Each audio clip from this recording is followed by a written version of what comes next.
Assalamualaikum warahmatullahi wabarakatuh. Oke, kita berjumpa lagi dengan mata pelajaran Bahasa Indonesia. Materi kali ini adalah materi tentang teks prosedur untuk kelas 11. Ya. Tentunya kalian sudah tidak asing ya dengan kata prosedur dalam kehidupan kalian sehari-hari. Barangkali kalian juga pernah mendengar ataupun membaca tentang kata prosedur ya. Ya, prosedur identik dengan sebuah langkah-langkah, sebuah tahapan-tahapan ya. Pengertiannya sendiri yaitu teks prosedur adalah teks yang berisi langkah-langkah atau tahapan-tahapan untuk melakukan sesuatu hal dalam membuat sesuatu atau melakukan suatu aktivitas seperti itu ya. Adapun ciri-ciri umum yang biasa terdapat di dalam teks prosedur apa saja itu? Nah, coba kalian perhatikan di sini. Di sini merupakan ciri-ciri dari teks prosedur. Yang pertama yaitu judul. Ya, judul otomatis harus ditulis dengan jelas agar pembaca paham ini teks prosedur tentang apa gitu. Untuk yang kedua yaitu langkah-langkah kerja dipaparkan secara urut ya. Jadi misalnya nomor 1, 2, 3, dan 4 itu harus urut. Kalau kita bolak-balik otomatis informasi yang disampaikan akan keliru gitu ya, nggak sesuai gitu. Yang ketiga yaitu langkah kerja yang satu dengan yang lainnya itu koheren. Apa itu koheren? Yaitu saling berhubungan. Sudah pasti harus saling berhubungan ya. Misalnya langkah yang kedua dan ketiga harus saling berkaitan ya. Kalau tidak nyambung otomatis bingung pembaca ya atau tidak paham. Kemudian ciri umum yang selanjutnya yaitu yang nomor 4, kalian bisa membaca sendiri. Teks bersifat informatif. Apa itu teks yang bersifat informatif? Teks yang bersifat informatif itu tentang informasi. Jadi memberikan sebuah informasi seperti itu. Kemudian untuk yang kelima yaitu teks dipaparkan secara terperinci ya. Harus terperinci. 1, 2, 3 dan yang lain sebagainya harus terperinci, harus jelas ya. Harus lengkap itu. Kemudian isi informasi bersifat objektif ya. Objektif yang selanjutnya bisa diperhatikan yaitu informasi yang disampaikan bersifat universal. Dan yang terakhir, teks bersifat aktual, akurat, dan logis. Seperti itu. Itulah ciri-ciri dari teks prosedur. Oke, selanjutnya yaitu fungsi. Kira-kira apa fungsi dari teks prosedur? Kalau dipikir-pikir kira-kira apa? Nah, ini dia. Ini adalah fungsi dari teks prosedur, yaitu untuk menjelaskan langkah-langkah apa saja yang harus kita lakukan dalam melakukan suatu kegiatan atau pekerjaan, sehingga pekerjaan atau kegiatan tersebut itu terlaksana atau berjalan dengan baik gitu. Informasi yang disampaikan dalam teks prosedur sederhana dapat berupa pernyataan umum dan tahapan-tahapan dalam teks ya. Jadi ada 2 poin. Apa saja yaitu pernyataan umum dan tahapan-tahapan dalam teks. Untuk materi kali ini kalian perlu mempelajari pernyataan umum dan tahapan-tahapan itu sendiri. Nah, gitu. Pernyataan umum dalam teks prosedur biasanya berupa gambaran awal teks. Bagian tersebut berisi pemaparan tujuan dibuatnya sebuah teks prosedur ya.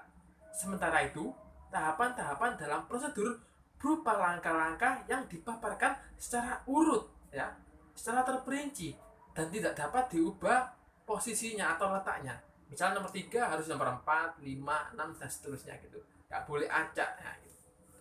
Oke. Ciri-ciri pernyataan umum pada teks prosedur. Nah, ini dia ciri-ciri pernyataan umum pada teks prosedur. Yang pertama yaitu berupa judul.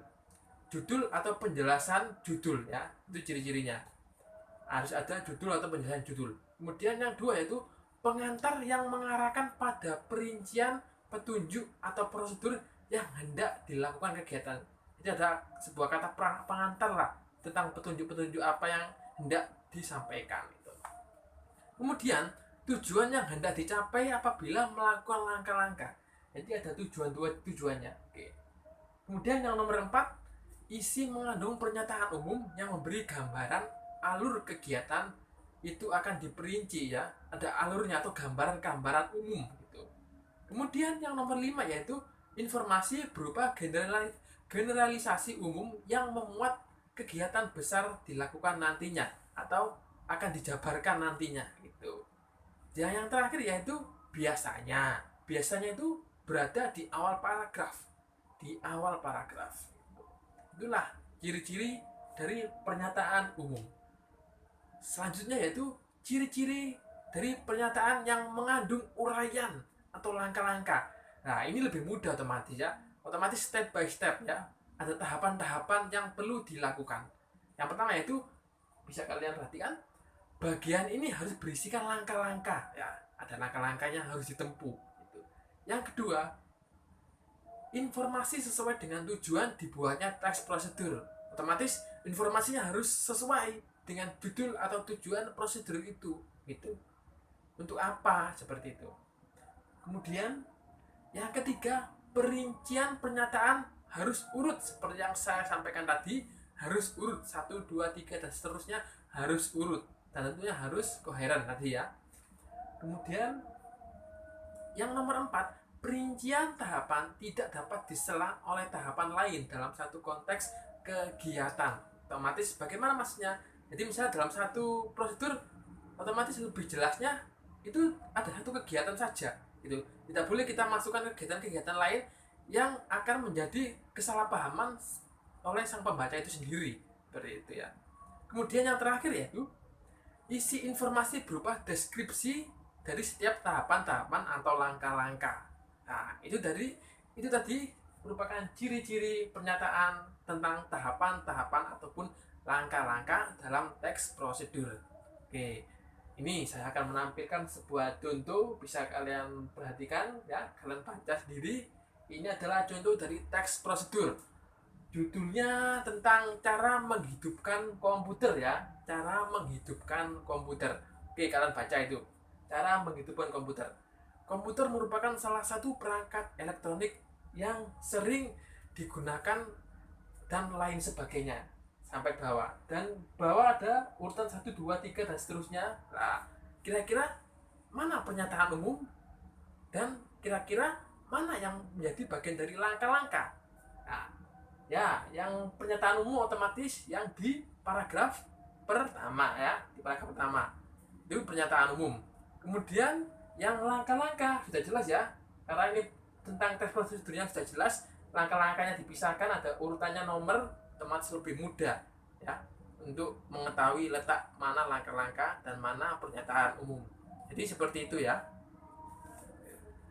Kemudian lanjut, untuk mempermudah pemahaman kalian dalam memahami materi kali ini, oke, saya akan memberikan 2 hal yang perlu kalian kerjakan ya. Yang pertama, silakan kalian catat poin-poin yang sudah saya jelaskan tadi di buku tulis ya. Yang pertama, kalian catat poin-poin yang sudah saya jelaskan di buku tulis semuanya. Kemudian yang kedua yaitu silakan kalian coba analisis pernyataan umum dan tahapan-tahapan dalam teks prosedur tersebut. Yang mana nanti ada di bawah ini ya.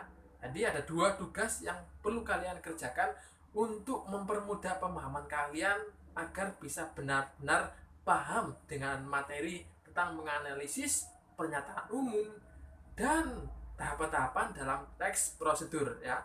Ini silakan. Di bawah ini ada, nah ini dia ya.